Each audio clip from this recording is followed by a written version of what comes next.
Hi everyone in the Style South universe, I'm Randy Lane here, and I am so proud to say that I'm at Jones & Pierce Studios with Frank Wickstead, who is taking over the curation of our Spaces channel. Frank has a rich history in green building and a passion for high performance architecture. He also gives time back as a teacher at Georgia Tech. So we are super excited to have him as part of our team. So Frank, tell me about your history, your story. How did you get into architecture? Where has it led you? Let's just talk about where you are with your business today. Sure. So started off in architecture, working in a local Atlanta firm that specializes in multifamily. The sort of claim to fame back in the day was working on the housing for the Olympics. That was the big project.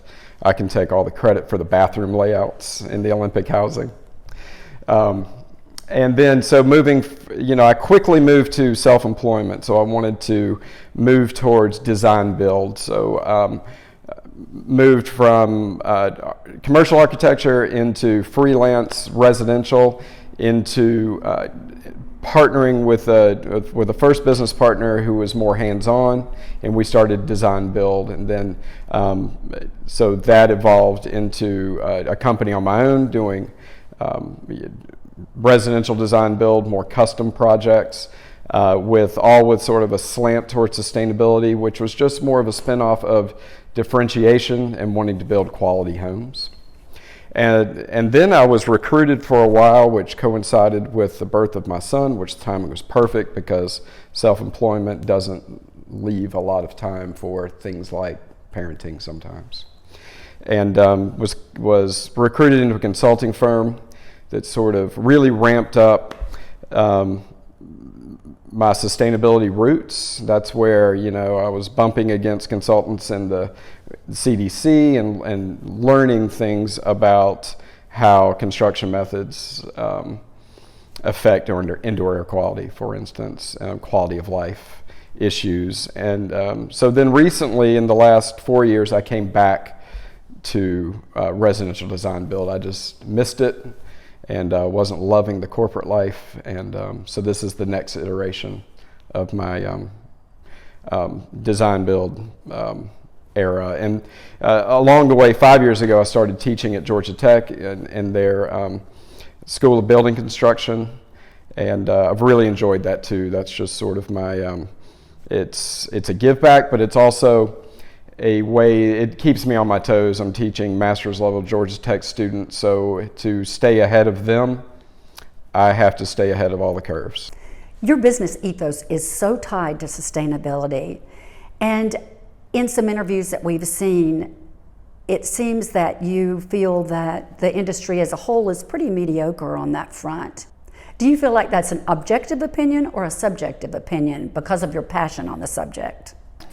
It's a little bit of both. On the subjective, it's an interesting thing. In my career, I started in architecture and then moved slowly to construction, and you go in as client advocate, sort of trusted agent when you go in as architect, and then that changes when you go to GC. So the reputation of the industry is not so great. So you find yourself needing to differentiate, and that's what sort of started me down the path. And it also, you creates that resentment when you see something that's not done properly. And then on the objective side, as my career has evolved, I find out more and more about the importance of good construction and the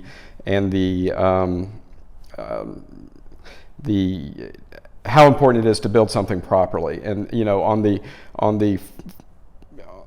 the obvious side is health implications. And when you look at, especially on the workforce housing and sort of the lower end of construction methods, you see a higher propensity for asthma and upper respiratory concerns, and it's sort of rampant across the board amongst especially in low-income and affordable housing. So we've gotten to a place in my industry where indoor air quality is a luxury, and it shouldn't be. So it's both sides of the fence.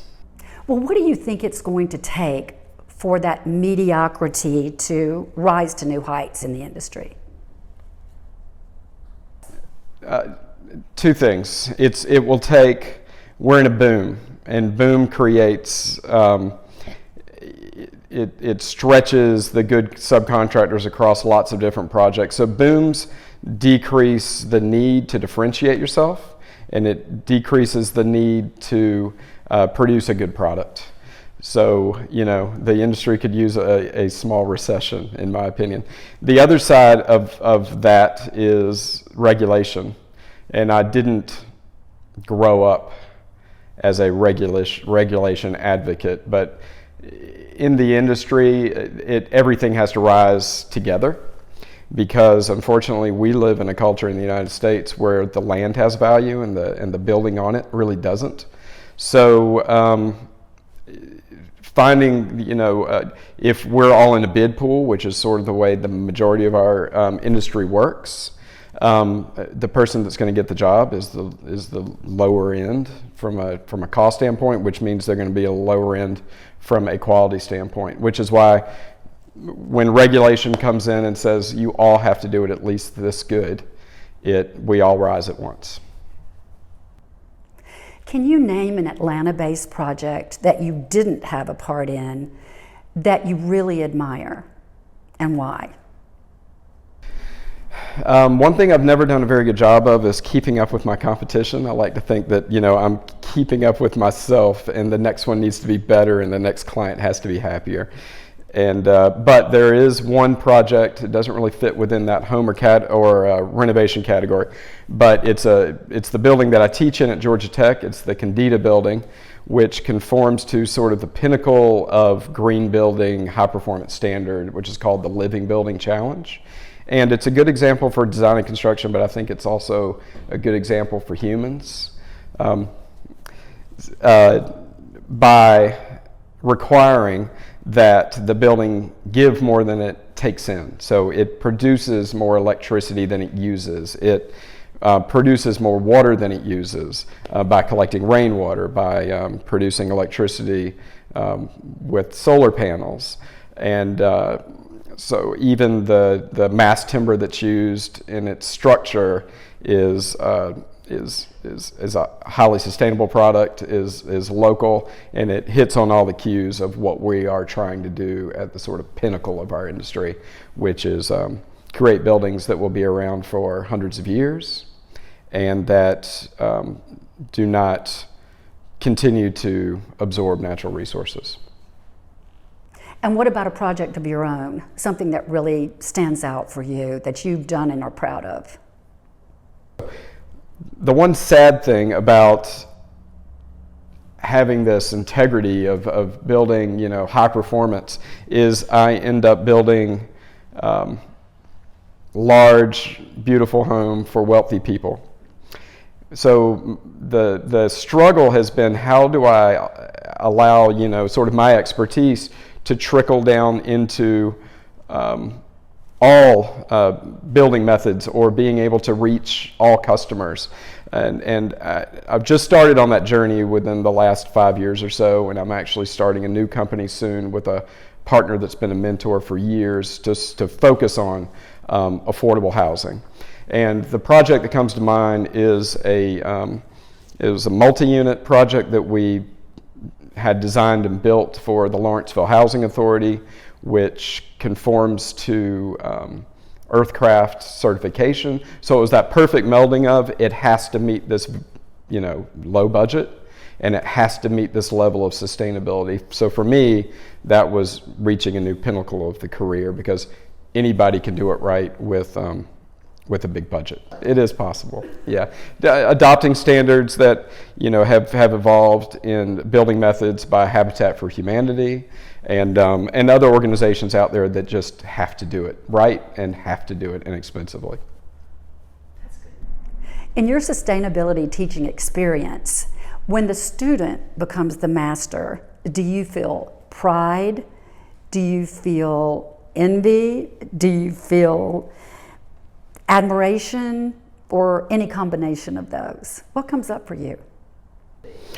It truly is pride, and I would say that's like a selfless thing, but it's also a very selfish thing, because that's what feeds me, is seeing I infect them early in their careers with the bug of sustainability. And once you understand all the implications and the sort of ripple effect of building good buildings, it's hard not to. So seeing it stick, especially in our students, rarely will they follow my path. They'll usually go to more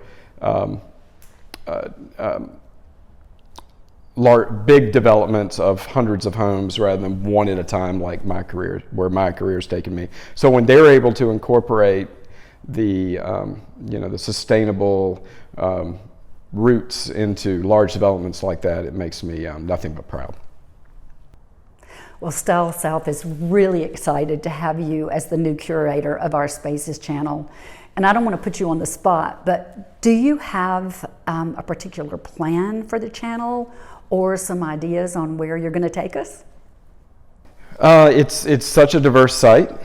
I love that because I feel like I can go in any directions. But I think what I would like to be able to impart is some depth, some knowledge. In the program that I teach in, I have to teach individuals that may have been in construction their entire lives and they're coming back for that master's degree they always wanted. And sometimes they are just out of a finance undergrad. So you really have to hit all cylinders, and being able to get out of the shop talk and explain things in a way people can understand. So I really want to impart knowledge, and I want it to be entertaining and hopefully humorous. And we'll see where it goes. And it's not all going to be saving polar bears. I would also like to show some of the beautiful examples of architecture around the city and in the Southeast, and impart sort of high design with high performance. Well, Frank, Style South is really honored to have you as the new curator of the Spaces channel, and we are truly looking forward to all of the knowledge and experience that you'll be sharing with us. So I can't wait. Thanks so much.